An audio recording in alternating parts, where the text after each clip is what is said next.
después poder compartirles la grabación. Muy bien. Se siguen uniendo más compañeros. Muy bien.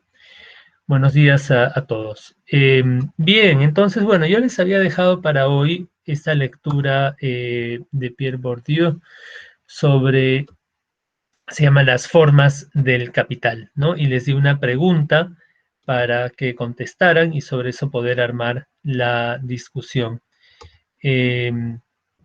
Entonces, vayan pensando, voy a leer rápidamente la pregunta que les había dado, pero igual, si no han pensado ya en su comentario, vayan pensando. La pregunta que les dejé era, ¿qué ejemplos de capital cultural, capital social y capital económico podemos ver en nuestra vida cotidiana? ¿No? Bien, bien.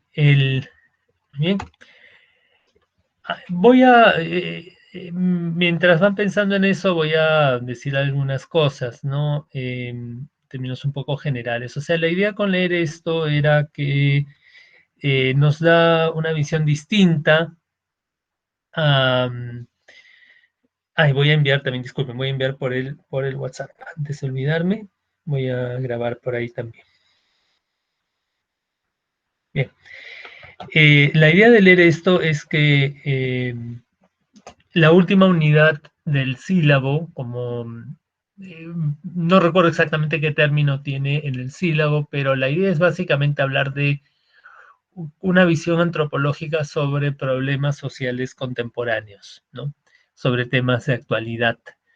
Eh, la, la unidad 1 fue sobre culturas del Perú, ¿no? Una mirada un poco rápida a etnografías y testimonios, y también vimos videos, documentales sobre distintas culturas del Perú, ¿no? Una mirada, diversidad cultural del Perú. Luego la segunda unidad, después del parcial de 3 semanas, una especie de teoría antropológica, pero realmente he tratado de que no sea muy teórico, ¿no? Lo de hoy quizás es un poquito más teórico, pero más bien el tema ahí era, con la segunda unidad, era la diversidad humana, ¿no? Una visión más como la de la primera mitad, pero una visión comparativa. Nos alejamos un poquito del Perú, ver cosas en perspectiva amplia, ¿no? Entonces, esta clasificación que hacemos los antropólogos, que ayuda para algunas cosas, ¿no? De banda, tribu, cacicazgo y tipos y estado agrario y estado industrial, ¿no? Luego tuvimos sobre el concepto de cultura, ahí sí un poquito más teórico, pero un texto sencillo, el de Montoya, que yo lo expliqué en un video, pero yo recomendaría que le den una mirada, es bastante sencillo, ameno, y es sobre el concepto de cultura. ¿Por qué la palabra cultura es una palabra tan ambigua, ¿no? Y algo que estaba pensando esta mañana es de cómo nos ayuda un poquito a entender algo como el Ministerio de Cultura, que es tan raro, que ven temas desde, bueno, los derechos de los pueblos indígenas y la consulta previa, cuando hay bueno, se quiere desarrollar proyectos de explotación de recursos naturales en territorios indígenas, por ejemplo, en la Amazonía. Eso la consulta previa la tiene que organizar el Ministerio de Cultura desde el año 2011, ¿no? Pero por otro lado ven cuestiones de artistas, músicos, cuando necesitan ayuda o más que ayuda, no nos ayudan tanto, pero organizar eventos y todo eso, ¿no? También ven tema de libros y también ven temas del patrimonio arqueológico. Por qué tanta variedad? Y bueno, y lamentablemente también eh, hay cosas como el escándalo con Richard Swing, ¿no? O sea, cosas muy diversas, buenas y malas. Y tiene que ver con bueno, lo de Richard Swing tiene que ver con una cuestión de capital social, evidentemente suyo, pero lo demás tiene que ver con la diversidad del concepto de cultura y la historia que tiene. Y para entenderla, algo hay que verlo un poco en su desarrollo, en su historia. Y eso fue lo que hablamos en ese video y en la lectura de Montoya. Luego vimos el tema de género de la semana pasada, que siento que no lo hemos agotado en toda parece bien diverso y complejo, ¿no? Pero vimos los videos estos sobre Nai, la mujer Kung, vimos sobre las tulanteras, trans del centro de Huancayo, y luego vimos sobre los muyes, y vimos el capítulo de Kotak sobre género, ¿no? Y ahora la idea con estas últimas semanas del curso es más bien tener el tema de esta tercera unidad, es enfocar ciertos problemas sociales contemporáneos desde la óptica de la antropología y del estudio de la cultura. Y hay muchos que podríamos escoger, ¿no? A veces hago ¿cómo se llama? Conflictos socioambientales, ¿no? Y otros, pero esta vez, bueno, escogí solamente tres. La desigualdad socioeconómica, eh, el racismo y la discriminación, que vamos a ver la próxima semana y que tiene mucho que ver, obviamente, con la desigualdad. Eh, y finalmente la corrupción, ¿no? Que es algo de lo cual hablamos bastante siempre en el Perú. Entonces, vamos a ver esos tres temas en perspectiva antropológica. Y estamos empezando con la desigualdad social, la desigualdad socioeconómica, eso. Y ahí es donde entra la lectura de Bourdieu, de Pierre Bourdieu. Pierre Bourdieu fue un antropólogo y sociólogo francés, ya murió hace unos años, muy influyente, escribió mucho, muy prolífico, muy importante.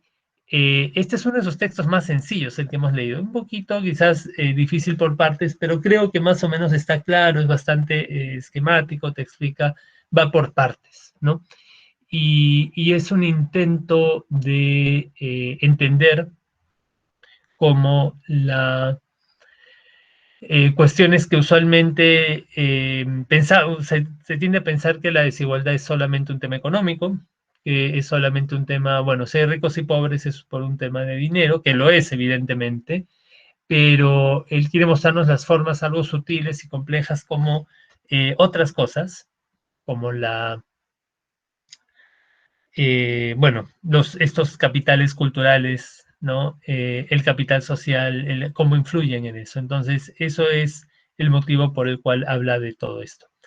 Ese es el motivo, de eso está hablando y ese es el motivo para hablar. De alguna manera vincular, lo que queremos es vincular los temas, ver cómo hablar de cultura en sus diversas acepciones, eh, nos ayuda a entender mejor por qué hay desigualdad en la sociedad. Y no solo de cultura, sino también de lo que él llama capital social, que también, que es distinto a la cultura, pero es un tema antropológico también de larga data, ¿no? Que tiene que ver con cosas como la reciprocidad, tiene que ver con cosas como, bueno, los vínculos sociales, las redes sociales, y es sumamente importante en un país como el Perú, en todos los países, pero sobre todo en un país como el nuestro. Entonces, bueno, esa es un poquito manera de introducción, voy a decir más, pero quisiera tener sus comentarios, por eso estamos aquí en el Google Meet, para que pueda ser un poquito más participativo. Bien, y ya tenemos, sí, podemos empezar con Jocelyn y luego tenemos un comentario escrito de Josué. Adelante. ¿Qué tal, profesor? ¿Me escucha? ¿Me puede escuchar Sí, bien? Ah, ya, genial. se escucha muy bien, sí, adelante. Bueno, leyendo esta lectura pude comparar un poco. Voy a comenzar primero por el capital social. Lo primero que relacioné fue, tal vez es un mal ejemplo de relación social, pero lo relacioné automáticamente con la corrupción de las instituciones del Estado, Uh -huh. ¿no? Cómo esta gente de poder eh, cómo les sirve estos contactos para poder favorecerse por el intercambio de favores entre ponte, candidato con candidato o persona que está en tal institución que le hace un favor a una persona subordinada, pero al final va a recibir algo a cambio, ¿no? Lo puede comparar con ese aspecto, ¿no? Que se ve actualmente. Luego, para un ejemplo del capital cultural, bueno, lo comparé también con las capacidades que tiene una persona que está en la universidad, ¿no? O que posee o que trata de obtener, no sé, actitudes o diferentes saberes académicos para poder lograr una meta al final, ¿no? Eso lo comparé y también, bueno, que ambas se pueden relacionar automáticamente también con el capital económico, ya que al obtener estas, o sea, ya que el capital cultural, alguna persona tratar de tener estos conocimientos, adquirir estos conocimientos para luego poder trabajar, obtendría este capital económico, ¿no? Que es acerca de poder obtener el dinero luego de un logro académico, ¿no? Cultural. Sí, y bueno, el capital social se puede relacionar con el capital económico al intercambio de estos favores que pueden ser monetarios. Ese es mi comentario. Gracias. Gracias, Jocelyn. Muchas gracias. Quiero de repente tener unos comentarios más y luego trato de responder un poco más en bloque. O si alguien quiere dar su comentario sobre la lectura, también pueden responder sobre algo que ha dicho un compañero o compañera, pueden responder y así. Voy leyendo el comentario de Josué mientras alguien más se anima a hablar. Josué dice, debido a que el capital cultural puede existir en tres formas o estados, se daría tres ejemplos. En su estado interiorizado o incorporado serían las costumbres o tradiciones culturales, como en el caso peruano las festividades que honran a un santo o virgen. En su estado objetivado serían los bienes culturales, como en el caso peruano el Acta de Independencia del Perú, y en su estado institucionalizado, como los títulos académicos. Bien, de repente puedo responder rápidamente a lo que han dicho los dos compañeros. Voy a empezar con lo segundo, con lo que ha mencionado Josué, ¿no? A ver, claro, el estado interiorizado o incorporado serían las costumbres o tradiciones culturales como las festividades. Bueno, en parte sí, eh, claro, la festividad es algo en sí, es algo público, es algo que directamente no está incorporado, pero en una festividad o en cualquier costumbre se manifiestan o participan muchas habilidades que están incorporadas, ¿no? Porque el capital cultural interiorizado, incorporado es eso, son las habilidades, las disposiciones, era algo que interesaba mucho a Bourdieu, las disposiciones del cuerpo, las disposiciones incorporadas, todo y incluye lo que usualmente llamamos la cultura en el sentido antropológico, ¿no? Incluye los conocimientos, incluye las tradiciones, las costumbres, pero más que el acto en sí es el conocimiento que tienes y la habilidad que tienes para el acto, ¿no? Entonces, saber, este, pero para que pase de ser cultura a ser capital cultural, tiene que dar algún beneficio en la sociedad, ¿no? Y en algún campo en la sociedad.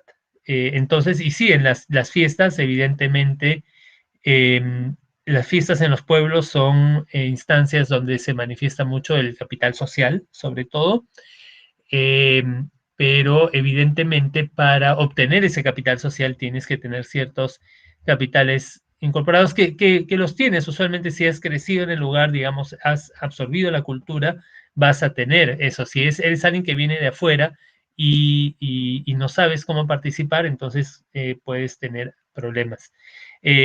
Pero de repente después podemos pensar en otros ejemplos.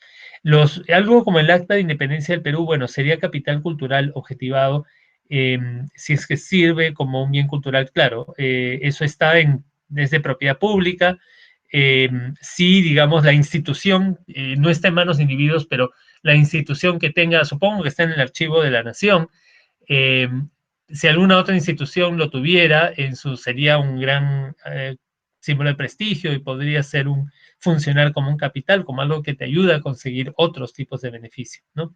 Institucionalizado los títulos académicos, sí, eso directamente el texto lo menciona. Y vamos a volver a cuáles son las diferencias entre todos esos. Jocelyn dice que lo relaciona inmediatamente con la corrupción en las instituciones del Estado. Efectivamente, los favores. Ese es el tema del capital social. Ahora, el capital social puede ser cosas muy, muy bonitas, muy agradables, como las ayudas entre vecinos, entre parientes, o sea, con gente que se conoce mutuamente, pero también incluye esta cuestión de la corrupción. No toda la corrupción es capital social. Supongo que, creo que a veces la gran corrupción es, quizás no va tanto por ahí, es más, pues, no sé, un gran empresario que decide sobornar a políticos y si los políticos aceptan, eh, pero muchas veces incluso ahí está también involucrado, entran parientes, entran amigos, entran contactos, y ciertamente la pequeña y la mediana corrupción, ¿no? La corrupción a nivel de alguna pequeña entidad del Estado, muchas veces sí tiene que ver, a veces es simplemente deseo de robarse la plata, pero la mayoría de las veces es simplemente tiene que ver con efectivamente el capital social, ¿no? Y podemos profundizar más en eso en un momento, después que hablen más compañeros. Y lo que también menciona Jocelyn de una persona que está en la universidad. Claro, en la universidad se supone que, bueno, estás buscando tener tanto un capital cultural institucionalizado, que es el título académico, como un capital cultural incorporado, ¿no? Porque luego eso te va a permitir acceder a un capital económico, ¿no? Ahora, alguien podría tener uno sin el otro, sí, digamos, si estudias de forma autodidacta, eh, pero no obtienes el título, o si haces todo, digamos, si estudias en la universidad, pero por algún motivo no te llegas a graduar, vas a tener el capital cultural incorporado, pero no el institucionalizado. O si alternativamente no te dedicas a estudiar, no estudias, sino, pero logras aprobar tus cursos, bueno, que no digo, eso no pasa, no pasaría, creo, en la Ruiz, pero hipotéticamente en alguna universidad donde, digamos, te haces amigo del profesor, te haces amigo del decano y todo, y logras que te aprueben, que te aprueben, que te aprueben.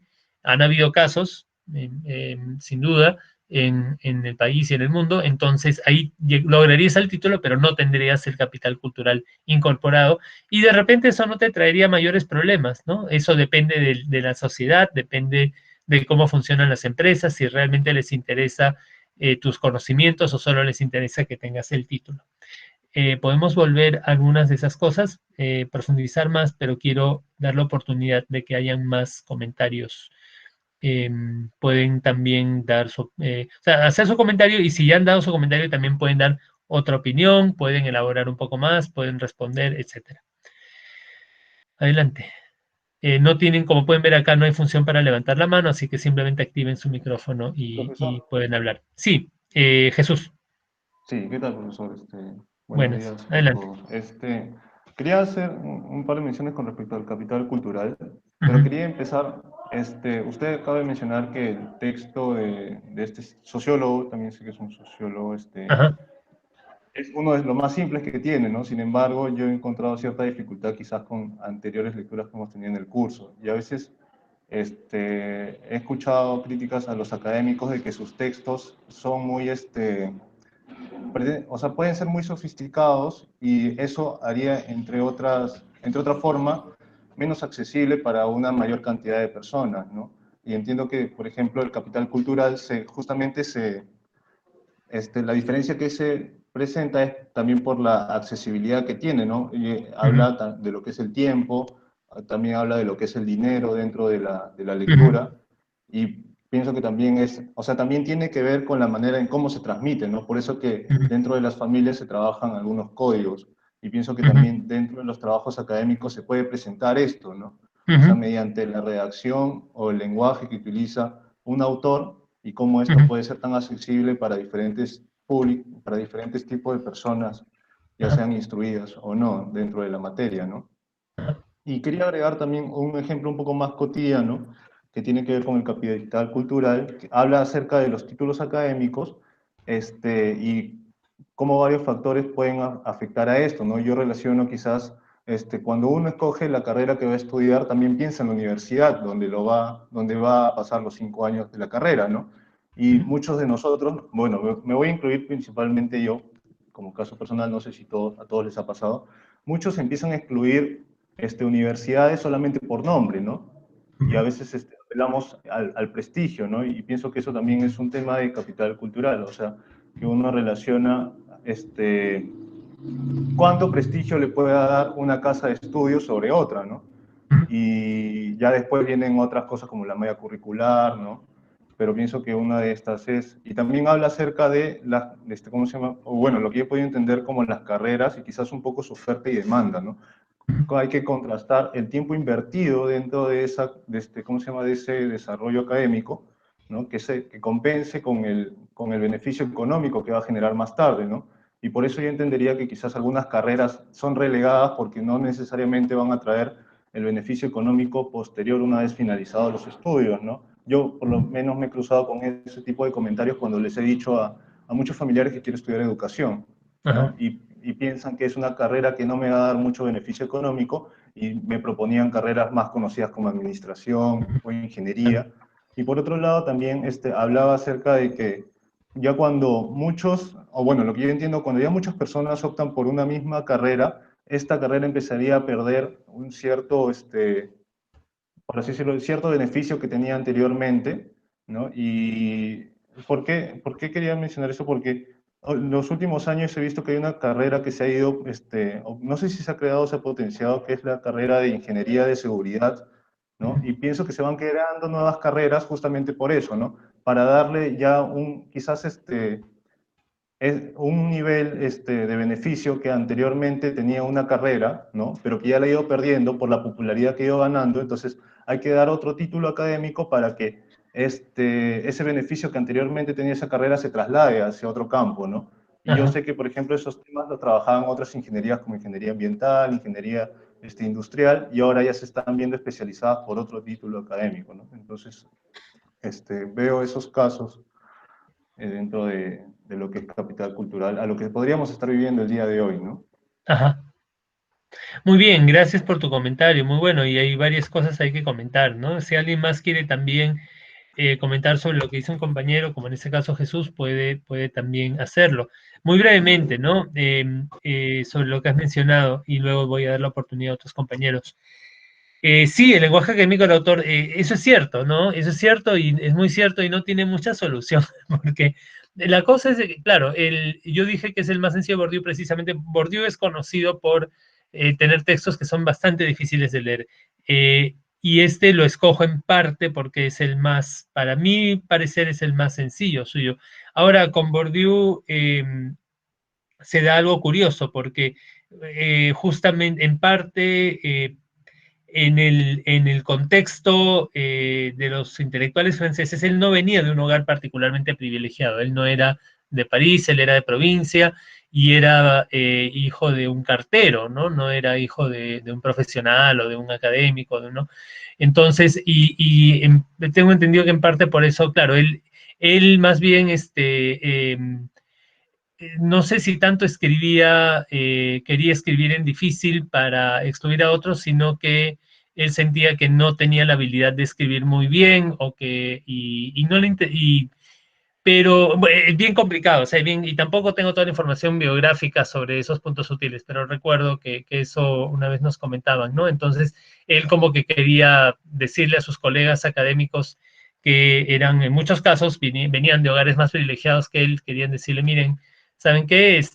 No sé, dense la chamba de entender lo que yo escribo, porque yo no voy a hacer el esfuerzo por escribir más fácil para ustedes, ¿no? Yo escribo así, no, a mí me cuesta escribir y hubiera sido un trabajo adicional hacerlo más asequible. Entonces, pero es paradójico porque, claro, para un público más amplio termina siendo un poquito excluyente, ¿no? Pero no, para los estándares de las ciencias sociales, yo creo, claro, el texto, la ventaja que tiene es que es cierto que el texto, la prosa es un poquito difícil, pero por otro lado es bastante claro, tiene secciones, te dice de qué está hablando, lo organiza por temas, ¿no? Los tipos de capital cultural o capital social, capital económico. Pero sí es cierto que lo que pasa es que las lecturas que hemos tenido hasta ahora, yo me he esforzado por escoger lecturas que sean un poquito sencillas y amenas, interesantes, pero a veces ya uno tiene que pasar a algunas que no lo son. Y la de Bourdieu, bueno, me parece que nos aporta cosas que no vamos a encontrar en otra parte, ¿no? Pero es muy cierto lo que dice Jesús, y no solo con una lectura como esta, sino en general, y lo menciono también porque tú estás estudiando la carrera de educación y que sospecho que varios de los demás también. Estos temas que habla Bourdieu, la educación es muy importante, el capital cultural, sobre todo el incorporado, juega un rol muy, muy grande en reproducir las desigualdades en la educación, ¿no? Y es importante, y es algo que Bourdieu no se cansaba de decir, ¿no? Que o sea, tú puedes hacer, por último, lograr que no hayan, que toda la educación sea gratis en todas las universidades, podrías, ¿no? Y eso sería algo muy bueno, sin duda, pero eso no eliminaría la desigualdad.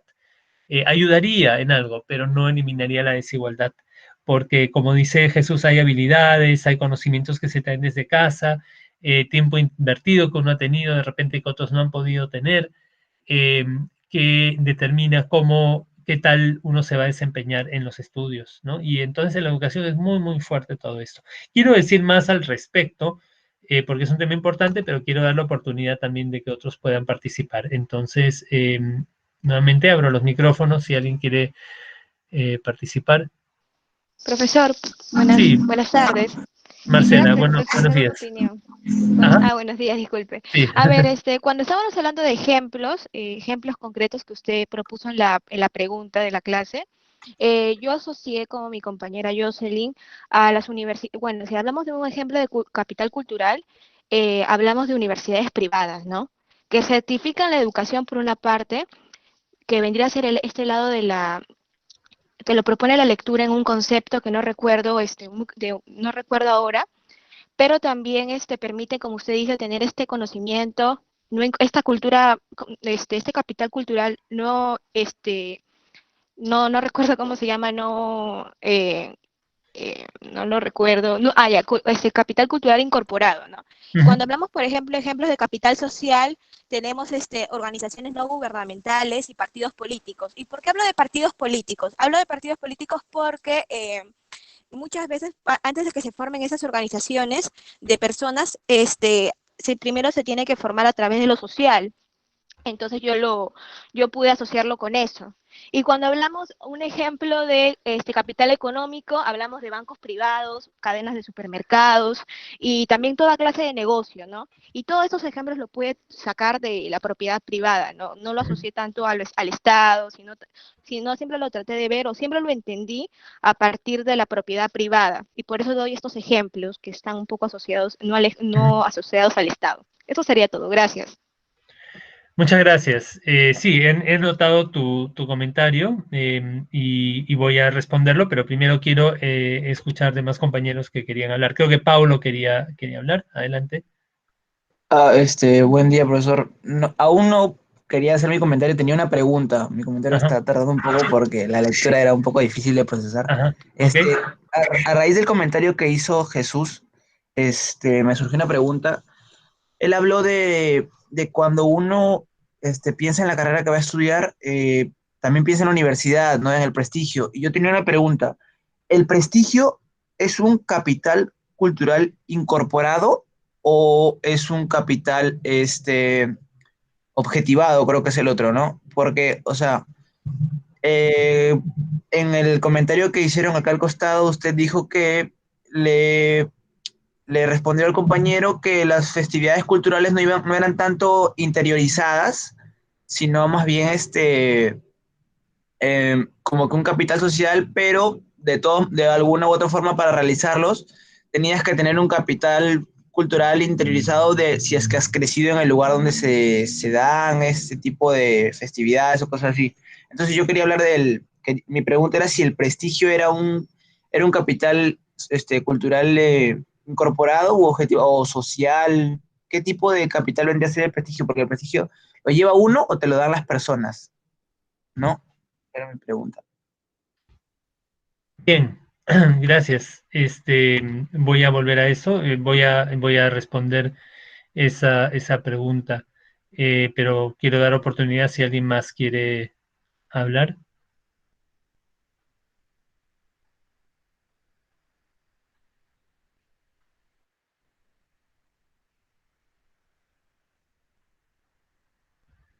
Bueno, bien, voy a responder a ese par de comentarios y luego tenemos también un par en el chat que luego voy a leer. Sobre esto último que mencionó Paulo, el prestigio, ¿no? Eh, bueno, yo creo que el prestigio sería, en esta tipología que hace Bourdieu en este texto, sería antes que nada un capital social, ¿no? Incorporado, no creo, aunque hay conexión, o sea, uno puede depender del otro indirectamente, pero directamente no. Objetivado tampoco, porque no es un objeto. Eh, Institucionalizado tampoco, porque no es un título. Es un capital social, porque el prestigio depende del reconocimiento de otros. Ahora, en otros momentos Bourdieu y otros lo llaman capital simbólico también, sino que en este concepto de capital simbólico es un poquito más amplio, puede incluir varios de estos tipos de capital, pero el prestigio es netamente un capital simbólico, ¿no? Y en esta tipología que le hacen este artículo viene a ser un capital, me parece antes que nada social, ¿no? Y es efectivamente, es lo que, claro, porque él dice en un momento cuando habla del capital social en ese artículo, ¿no? La pertenencia a un grupo, el valor de un nombre, y el prestigio es al final eso, es el valor de un nombre.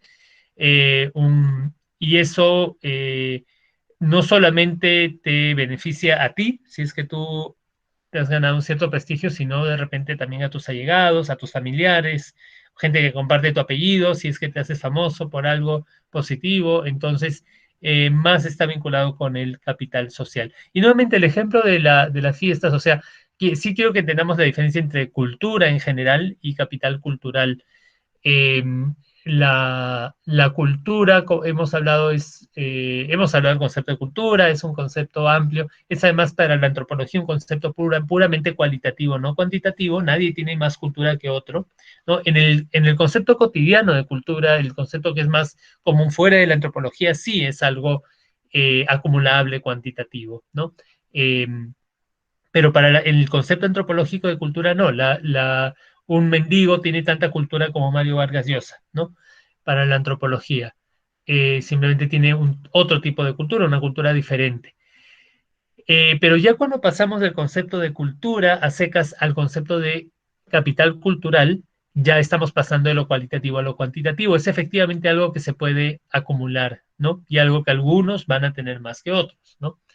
Eh, el primer ejemplo que mencionó el compañero de una fiesta en un pueblo, claro, habría que ver, ahí juega mucho el capital social, pero hasta qué punto la fiesta en sí no es, el capital social es algo que acumulan las personas. Quizás la fiesta, claro, puede ser visto como un capital cultural de repente objetivado, de repente los objetos que participan en la fiesta, que a veces son costosos, ¿no? Los bordados, etcétera. Eh, pero no es un capital cultural incorporado, sino el capital incorporado son habilidades, son cosas, algo que el individuo tiene, ¿no? Algo que el individuo tiene, que lo distinguen de otros y que le dan una ventaja sobre otros, porque eso es lo que queremos entender acá, ¿no? Las ventajas, la desigualdad, cómo algunos tienen más que otros. Luego, a ver, lo que mencionó Marcela, sí, sobre partidos políticos, absolutamente, ¿no? Y absolutamente como ejemplo de capital social. Y algo que vamos a hablar bastante, digamos, y también cuando hablamos de corrupción, pero el capital social siempre es importante en todas las sociedades, pero más aún en una sociedad no industrial, como la peruana, ¿no? Parcialmente industrial, parcialmente industrializada, o lo que a veces se llama vías de desarrollo o tercer mundo, un término que ya no se usa tanto, ¿no? Pero en nuestra sociedad el capital social es quizás aún más importante que el capital económico, ¿no? Y en la política también, ¿no? En la política también eh, son temas bien complejos, pero digamos que los partidos políticos en el siglo XIX en el Perú eran netamente cuestiones de capital social, eran cuestiones eh, bueno, eran clubes de amigos, ¿no? Eran clubes electorales que luego buscaban seguidores, allegados, eran cuestiones clientelistas basadas en torno a la reciprocidad jerárquica, ¿no? El intercambio de favores. Yo te ayudo en tu campaña y tú me das algún tipo de beneficio a mí. Así era en el siglo XIX, fuera de Lima y fuera de las ciudades, en las zonas rurales también. Un ratito que me olvidé estaba haciendo la transmisión por el WhatsApp, pero luego ahí está. Voy a seguir haciéndolo muy bien. En las zonas rurales también, ¿no? Los grupos políticos, el bandolerismo, los caciques, funcionaban de acuerdo a esas reglas, ¿no? Y abiertamente, prácticamente, ¿no? Luego en el siglo XX se pasa, en los años 20, 30 sobre todo, surge la llamada política de masas, ¿no? Los que estudian historia hablan de eso, y el APRA es el caso paradigmático, no porque fuera el único, sino porque fue el más grande, ¿no? Y una política basada ya en una idea supuestamente distinta, ¿no? La política ya no en torno a personas, a individuos, sino en torno a ideales y en torno a ideales universales, a ideas universales de qué tipo de sociedad queremos construir, ideas además revolucionarias muchas veces, ¿no? Eso en todo el mundo se dio en el siglo XX, desde el XIX en realidad, pero con más fuerza en el XX, y en el Perú empieza en los años, bueno, sobre todo se dice las elecciones del año 30, después de la caída de Leguía, ¿no? Y siempre la lógica clientelista, ese es un término que no hemos usado todavía mucho, pero el clientelismo tiene mucho que ver con el capital social.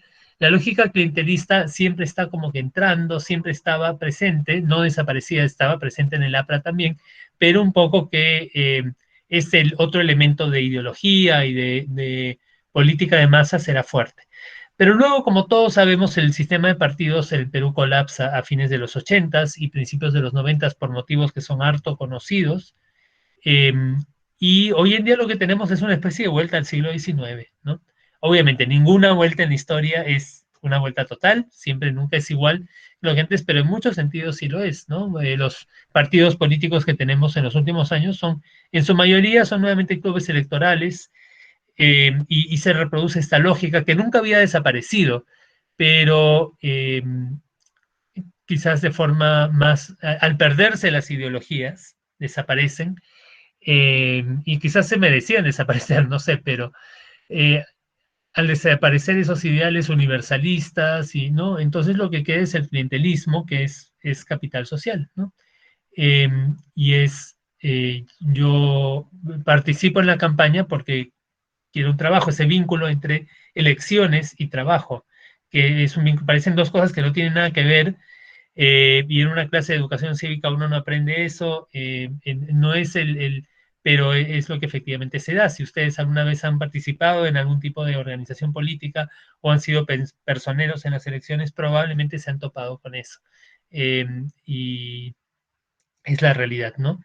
Yo me acuerdo, y concluyo con esta anécdota y paso, bueno, no quiero extenderme demasiado, pero me acuerdo en las elecciones del 2011, yo fui personero para una de las agrupaciones políticas porque me parecía interesante, bueno, me parecía una propuesta importante en ese momento, en la segunda vuelta, ¿no? Eh, Me parecía importante hacerlo y recuerdo, me pusieron a coordinar personeros en un centro de votación, y me acuerdo que un señor decía, bueno, sí, yo he venido a ser personero, me he apuntado, y esta vez espero que sí funcione, porque la vez pasada fui personero de la tía Villarán, y luego fui a la municipalidad a pedir trabajo y nada, no me dieron nada. Esta vez sí tiene que funcionar. Y yo me quedé mirándolo, y ahí caí en cuenta de que así es como funciona la política la mayor parte de las veces para la mayoría de la población o para un gran número, ¿no? Incluso también en esa ocasión, eh, me hice amigo de la personera del otro lado, de la otra agrupación, conversábamos mientras esperábamos a contar los votos, intercambiamos números, era una señora bastante amable y trabajaba en un hospital, y me llamó el día siguiente, después de que ya se habían anunciado los resultados, preocupada, asustada, y me decía, oye, tienes que ayudarme para no perder mi trabajo. Y le dije, pero ¿por qué vas a perder tu trabajo? Y bueno, me decía por lo de las elecciones, o sea, su lógica era que entraba un nuevo gobernante, iba a sacar a todos y a todos los que no habían sido personeros, con esa lógica, ¿no? Y ella asumía que yo había sido personero porque yo tenía algún poder en la maquinaria y todo, y esa era la lógica, ¿no? Y recuerdo que también me llamaron de gente que había sido personeros conmigo, me decían, ahora sí, vamos a entrar a trabajar para el Estado, vamos, o sea, que no está mal que la gente entre a trabajar al Estado si es que comparte una ideología, pero esa idea muy clientelista de, ¿no? Eso es puro capital social. Entonces, sí, eso sobre el comentario de Marcela, eso se da mucho en la política. Hay mucho más que decir, pero quiero dejar que también ustedes puedan hacer sus comentarios. Voy a leer algunos comentarios que hemos recibido por el chat, mientras más compañeros se van animando para activar sus micrófonos. y participar. Kemal dice lo siguiente, dice, para mí el capital cultural interiorizado del que habla mi compañero es similar de alguna forma al sentido antropológico que se le da a la palabra cultura, en el sentido de que es algo aprendido desde pequeño. Sí, correcto en parte, aunque es un poquito diferente. Lo que no me quedó claro es el trato que se le da al arte o la literatura. Por ejemplo, entendí que un libro se convierte en capital cultural incorporado cuando se aprende, pero si no lo aprendo, pero tengo el libro, ¿es algún tipo de capital? Bueno, sería capital, eso lo puedo responder muy rápido, eso sería capital cultural objetivado, pero no interiorizado, ¿no? Un libro que el objeto que tienes en tu casa es capital cultural objetivado. Si son medios de producción, es capital cultural, perdón, capital económico, pero si es libros, obras de arte o cosas por el estilo, es capital cultural objetivado.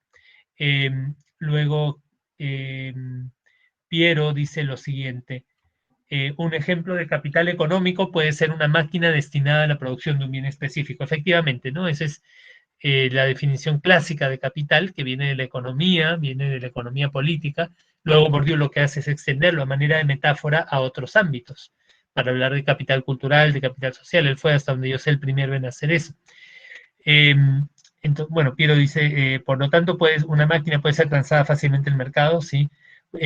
Por otro lado, un ejemplo de capital cultural sería un artefacto arqueológico egipcio. Tiene un valor monetario en el mercado, capital económico, claro, pero el conocimiento cultural solo puede ser entendido por quienes interiorizaron las mismas capacidades culturales, conocimiento, capital cultural incorporado. Sí, además está protegido institucionalmente como patrimonio. Correcto. Y un ejemplo de capital social serían las relaciones entre colegas de una misma profesión que puede compartir y contrastar ideas al igual que hacerse favores. Efectivamente, sí, ¿no? Y una pieza arqueológica puede ser un capital económico porque tiene valor monetario en el mercado, o sería solamente capital cultural objetivado si es de que no tiene valor económico. Si no lo puedes vender, por ejemplo, si es patrimonio, no lo puedes vender, pero sí trae prestigio a la institución que lo tiene. Y ahí entra ese tema del prestigio que ya mencionamos, ¿no? Pancho Francisco Herencia menciona lo siguiente: en cuanto al capital cultural, considero que de los aspectos mencionados por Bourdieu, el capital cultural institucionalizado es el que está presente en nuestras vidas, porque para poder sobrevivir se necesita dinero, capital económico y trabajar, capital humano.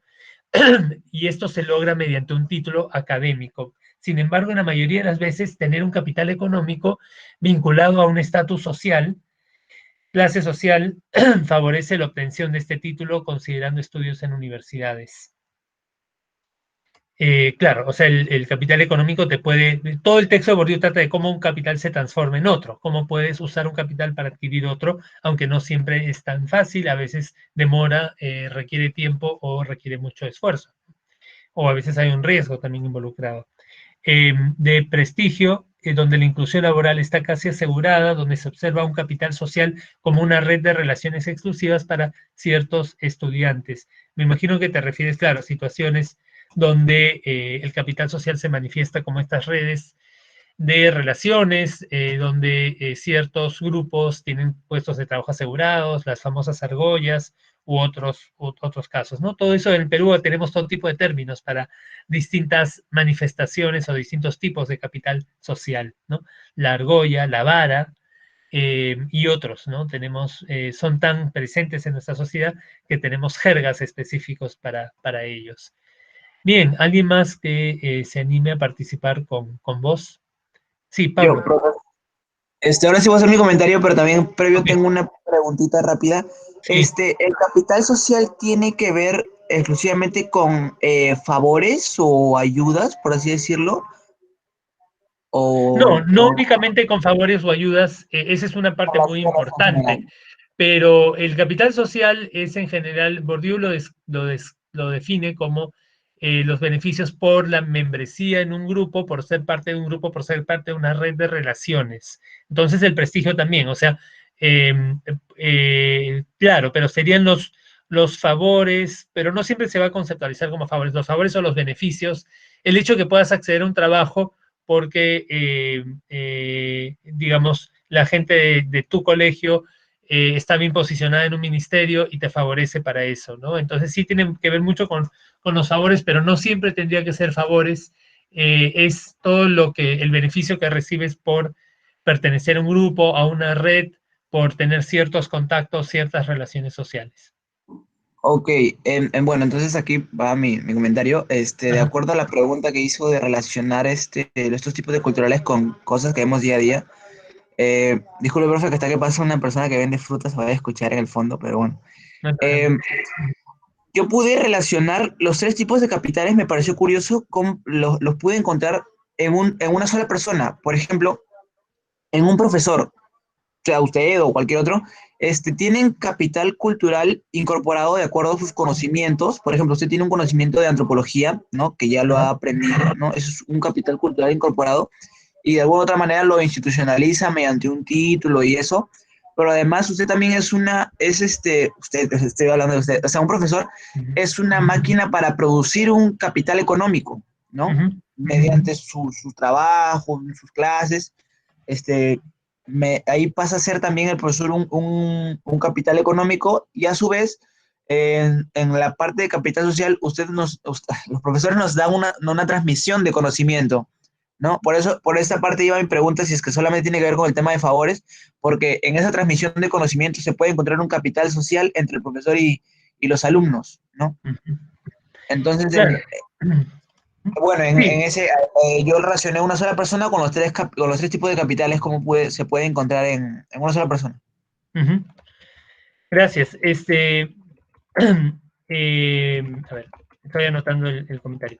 Eh, a ver, sí, o sea, el ejemplo que dices funciona hasta cierto punto, pero empezando por lo último, no es, si un profesor le transmite conocimiento a sus alumnos, eso, si seguimos correctamente el esquema de Bourdieu y si lo queremos hacer útil, eso no sería capital social, eso sería capital cultural incorporado, estaría transmitiendo ese capital cultural incorporado en sus alumnos. Capital social sería si el profesor, digamos, trabaja en un ministerio y le dice a los alumnos, oye, ya, a ti, que me han caído bien, que han salido bien, han sacado buena nota, los voy a meter a trabajar al ministerio, ¿no? Que es algo que probablemente sucede con frecuencia, y tampoco es necesariamente un ilícito, no todo es corrupción, pero sí eso, no, y eso se da en todas las sociedades, o sea, tampoco es de que todo el capital social sea negativo o malo para la sociedad, pero claro, eso ahí es donde ayuda a conocer a alguien, ¿no?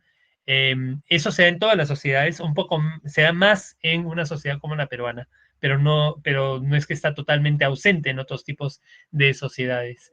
La, Eso sería capital social. En la transmisión de conocimientos, sea en el hogar o sea en el aula de clases, es una transmisión de capital cultural incorporado, ¿no? Y el institucionalizado es el título. Sobre lo otro que mencionaste de la máquina para producir capital económico, correcto, ¿no? Ahora, ahí si pasamos a hablar de capital económico, o sea, solo para aclarar un poquito, si hablamos de capital económico, se vuelve solo muy ligeramente, no sé si hay gente de la carrera de economía o pero el concepto de capital, el capital originalmente es un concepto económico y de la economía política, porque antes que existiera la ciencia económica como la conocemos hoy en día, existía la economía política, ¿no? De Adam Smith, David Ricardo, Karl Marx, todos ellos, que era un poquito diferente, ¿no? Pero ahí capital, y también en general en el discurso económico, ¿qué es el capital? El capital es bueno, algunos lo definen muy simplemente como dinero que se usa para producir más dinero, ¿no? Como un recurso o medios de producción que se usan para producir. O sea, el capital lleva implícito la noción de ampliar, de una reproducción ampliada, de crecimiento, ¿no? Y de ganancia que luego se reinvierte.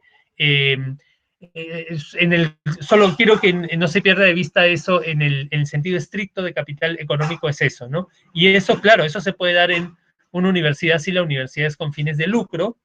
Si la universidad es con fines de lucro, entonces puede dar origen a un capital, a grandes capitales, y hay muchas universidades en el país que son así. Creo que, me parece que la universidad en donde estudian ustedes, la Ruiz de Montoya, tengo entendido que es sin fines de lucro, lo cual, si eso se cumple, significaría que puede haber una reproducción simple, pero no una reproducción ampliada, ¿no? Entonces, claro, los que participan en ella pueden obtener un salario, pueden obtener capital social, prestigio, todo, pero capital económico es estrictamente de acuerdo a una mirada económica, no, ¿no? Pero es importante, ese no es el tema de hoy, no es el tema de este curso, pero solo para que quede claro, en economía y en economía política, yo en realidad sé poco de economía, pero sí me intereso por la economía política, y ahí se diferencia entre algo que simplemente te da para vivir, ¿no? O un salario. Un salario, no todo el dinero es capital, porque el salario es una retribución al trabajo, ¿no? Aunque al final depende del capital, en el capitalismo es así. Pero en fin, eso es si hablamos del capital económico estrictamente. Pero lo que hace Bourdieu es toma estos conceptos y toma este concepto de capital y lo extiende hacia otros ámbitos. Y un poquito que, claro, lo relaja un poco, acá capital se convierte casi solamente sí, en algo que sirve para, es como algo que sirve para obtener otros beneficios. De alguna manera también lo podríamos llamar ventaja, lo podríamos llamar beneficio, lo podríamos llamar, hoy en día algunos círculos activistas se está poniendo de moda hablar de privilegios. O sea, podríamos usar esos términos también, ¿no? Porque no necesariamente cumple con la noción específica de capital en la economía, de que un capital es algo que sirve para ir creciendo, un crecimiento, ¿no? Constante. Eh, Aunque en muchos casos sí, ¿no? Porque la gente quiere estar mejor, quiere beneficiarse, pero muchos de los ejemplos que ha Bourdieu es simplemente, o el ejemplo que has dado, ¿no? El capital de la universidad podría mantenerse constante, ¿no? En cuyo caso, estrictamente hablando, en la economía política no sería capital, pero sería un recurso, en fin, ¿no? Es algo que podemos debatir. No, no me quiero alejar mucho, pero quería hacer esa precisión. Pero sí, es Ahora, pero de repente, pero si es con fines de lucro y si, digamos, si hay una gran fortuna que se está creando a partir de una universidad, entonces claramente el docente está produciendo eso, porque en el capitalismo es así. El trabajador produce el capital. Si seguimos una visión marxista, que no todos tienen que seguir, aunque ciertamente Adam Smith también lo veía así, ¿no? Eh, y claro, las condiciones de producción, la división de trabajo y todo eso determinan la productividad del trabajo. En fin, me parece un muy buen comentario, no me quiero alejar mucho de la discusión, ¿no? Porque lo que hace Bourdieu es toma esas nociones de capital económico y trata de aplicarlas a ver cómo. Lo que él quiere entender al final acá no es tanto el capital económico en sí o el funcionamiento de la economía, pero sí la desigualdad. ¿Cómo es que las desigualdades se reproducen en el tiempo? Ese es el tema central y lo que quiero que saquemos de esta lectura, ¿no? Ahí, a ver, voy a ver si hay ya, hay un comentario más, y lo voy a leer y también quiero dar la oportunidad si alguien más quiere hablar con el micrófono, porque dije que iba a pasar el Facebook y creo que todavía quiero hacerlo porque todavía no sé si el Google Meet es bueno para todos, no me han dado un veredicto, claro. Quiero que me lo den después de esta sesión, si de repente alguien no logró acceder a la sesión de Google Meet con el link que les di o algo, quiero que me digan. Y por ahora quisiera que todavía hagamos unos 40 minutos o la última parte de la clase, por lo menos media hora, en el Facebook, que ya sabemos que es más o menos accesible, aunque tiene este problema con los comentarios. Bien, tenemos un comentario acá. Capital social define como la pertenencia al grupo conocido o mantener la relación con una persona que posee suficiente material económico o una persona famosa y conocida. Por ejemplo, en la iglesia, si cuando se bautiza un niño, sus padres encuentran su patrón del niño, quien es más rico en el pueblo. Ajá. También otro ejemplo sería la participación en la Hermandad del Señor de los Milagros. Claro, si uno busca, digamos, los padrinos es un buen ejemplo, ¿no? Tradicionalmente el compadrazgo, que es algo que mucho han estudiado los antropólogos, y en América Latina el compadrazgo tradicionalmente ha sido una forma de buscar capital social, una forma, ahora no siempre es así jerárquico, a veces la gente busca y más es más igualitario, pero tradicionalmente sí se daba, sobre todo en ciertos contextos en nuestro país y en países vecinos, que personas más bien pobres buscaban a un padrino de mayor estatus, porque es una forma de tener capital social. Es una forma sancionada por incluso por la misma religión, por la iglesia, es como una forma, cuando no tienes otra forma y no tienes a ningún aliado poderoso, y se necesitan aliados poderosos, lo único que te queda es pues buscar a un compadre o comadre que tenga más contactos que tú y que si aceptas ser tu compadre o tu comadre, no te lo puede negar. Te puede negar algunas cosas quizás, pero no te puede negar todo, ¿no? Te va a tener que hacer algunos favores, aceptar algunas cosas. Entonces, sí, ese es un ejemplo clásico de capital social, ¿no? Y también usamos otros términos en la antropología, como reciprocidad jerárquica, como, bueno, clientelismo más para la política. Lo que el texto de Bourdieu lo que nos ayuda son conceptos, o sea, al final son modelos que él propone para entender la realidad, pero nos da una forma, digamos, de pensar en todas estas cuestiones también en términos del mundo moderno, del mundo contemporáneo, porque otros conceptos antropológicos como reciprocidad jerárquica o clientelismo se asocian a veces más con un mundo, sobre todo reciprocidad jerárquica, más con un mundo rural, tradicional, pero Bourdieu nos da una forma de hablar de todo esto de una quizás más contemporánea, y que nos permite pensar efectivamente en la reproducción de la desigualdad, cómo es que no es tan fácil pues que una persona ascienda socialmente, porque no solo que tiene que conseguir el dinero, sino que tiene que conseguir también todas estas otras cosas que él menciona: capital social, capital cultural incorporado, capital cultural institucionalizado, y el objetivo probablemente juega un menor rol en nuestra sociedad, pero es el menos importante, pero a veces también puede figurar, pero los otros ciertamente también se tienen que conseguir y por eso no es tan fácil, ¿no?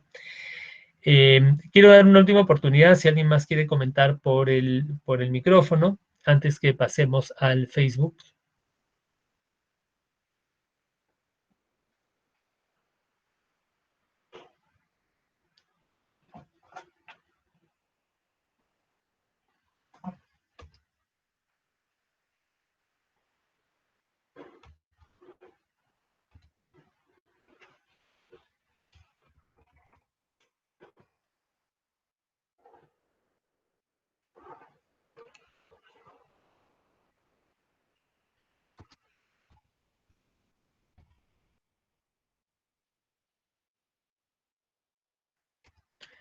Muy bien. Sí, adelante. No, pensé que había, no es mi propio, estoy acá pegando un video que quiero que vean. Parece que no hay nada más, lo dejaríamos ahí y pasamos al Facebook. ¿O alguien más que quiera hablar? Ok. Vamos a pasar el Facebook, pues yo quisiera seguir acá, pero es lo que hemos dicho, ¿no? Porque no sabemos si este espacio es accesible a todos. Voy a hacer una transmisión, pero antes de eso, voy a pegar un video ahora mismo en el grupo del Facebook y también lo voy a compartir acá en el chat, si quieren ya irlo viendo. Es de Pierre Bourdieu, del autor, hablando sobre algunos de sus conceptos, no todos, no explica toda la lectura, pero explica algunas cosas relacionadas. Es en una entrevista de radio, es en francés con traducción con subtítulos en español.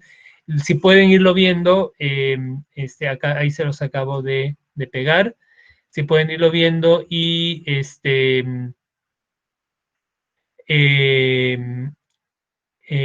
lo voy a pegar ahorita en Facebook también. Les doy, no creo que dura 8 minutos, les doy 8 minutos y en 8 minutos empezamos la transmisión ya para los últimos 25 minutos de la clase. Eh, y sí, vean el video y cualquier pregunta que tengan sobre el mismo, yo creo que les va a ayudar a entender algunas cosas, ¿no? Y seguimos. Muy bien, gracias y nos pasamos al Facebook vean el video y en unos 8 minutos empezamos la transmisión. Gracias.